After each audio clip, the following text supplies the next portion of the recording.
étudiants, bienvenue dans cette nouvelle vidéo. Ici, Modibo Kane Diallo, directeur des études de l'Université Modibo Kane de Caille. Alors, cette vidéo fait suite aux précédentes vidéos que je vous ai présentées en prélude du festival de l'Université Modibo Kane Dili qui se déroulera le 3 juin prochain 2023 à la direction générale de la dite université. Alors, cette vidéo va vous permettre de trouver une idée d'entreprise viable et susceptible de fonctionner. Dans cette vidéo, je vais vous présenter 3 stratégies efficaces afin de trouver une idée d'entreprise. Alors, sachez que trouver une idée d'entreprise n'est pas une chose compliquée. Il faudra savoir aussi que tout commence par une idée. Sans idée, pas d'entreprise. Alors, toutes les grandes entreprises du monde que vous voyez aujourd'hui ont été d'abord une idée. Les entreprises qui embrassent des milliards de chiffres d'affaires aujourd'hui ont été conçues d'abord en tant qu'idée avant d'être matérialisées.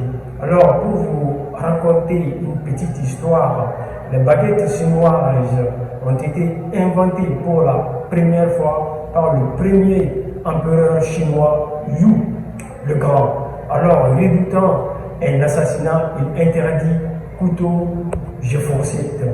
Un jour, lorsqu'il mangeait un plat mijotant très chaud, il arracha 2 branchettes.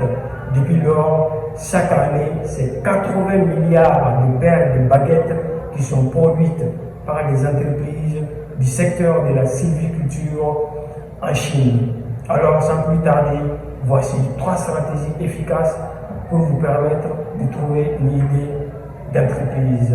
La première stratégie, c'est quoi? Si vous avez une idée d'entreprise, très bien, superbe, mais votre idée a-t-elle une place sur le marché? Cette erreur est très courante dans le domaine de l'entrepreneuriat. Beaucoup d'entrepreneurs ou d'entrepreneurs en herbe trouvent des idées qui n'ont parfois pas de place sur le marché ou qui ne répondent pas des fois à un besoin réel sur le marché.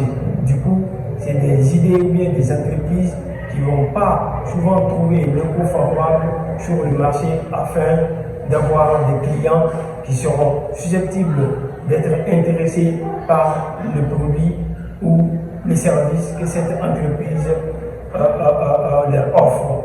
Donc, d'où l'importance de mener une étude sérieuse du marché avant de peaufiner votre idée ou bien avant de la mettre concrètement sur pied. La deuxième stratégie, c'est quoi? Ce que il faudra que vous trouviez une idée dans un secteur qui vous passionne.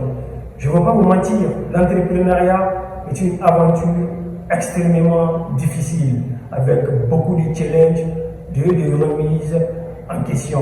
Alors, si vous ne trouvez pas une idée dans un secteur qui vous passionne réellement, à la moindre difficulté, vous serez tenté d'abandonner. Alors, pour éviter ça, trouvez une idée dans un secteur d'activité qui vous passionne réellement.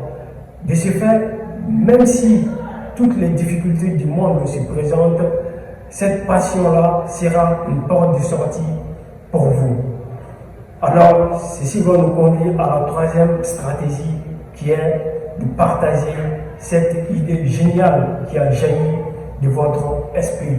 J'ai l'habitude d'entendre beaucoup de gens me dire que Modibo, j'ai peur de partager mon idée avec des amis ou bien des parents ou bien même des collègues de travail par peur qu'ils me volent mon idée ou qu'ils ne copient mon idée.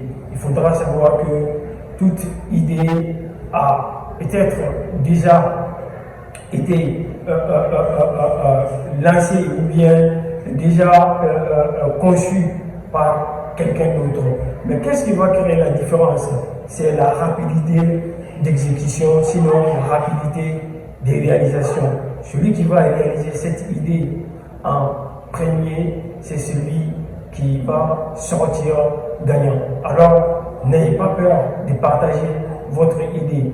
Même s'il arrive que vous soyez obligé de la partager avec une autre personne, faites signer une clause de confidentialité afin que cette personne puisse garder le silence et qu'il ne divulgue pas votre idée à d'autres personnes qui seront susceptibles de vous la voler ou bien de copier votre idée. Et même si cela arrive, sachez que personne d'autre ne pourra réellement exécuter votre idée comme ce que vous l'avez conçu réellement dans votre esprit.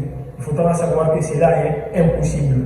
Chaque être humain est unique et nous pensons tous différemment. Même si une autre personne vous copie votre idée, il ne pourra pas le faire exactement comme ce que vous voulez le faire.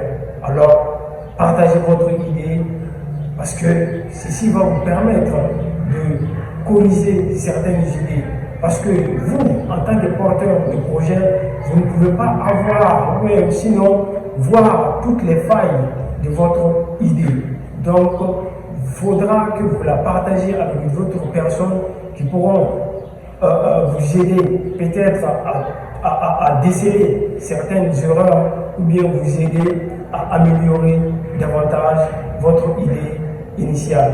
Alors, de ce fait, partagez votre idée et surtout trouver des idées susceptibles de trouver une place sur le marché. C'est ça le plus important. Alors, à très bientôt pour un nouvel épisode. Merci.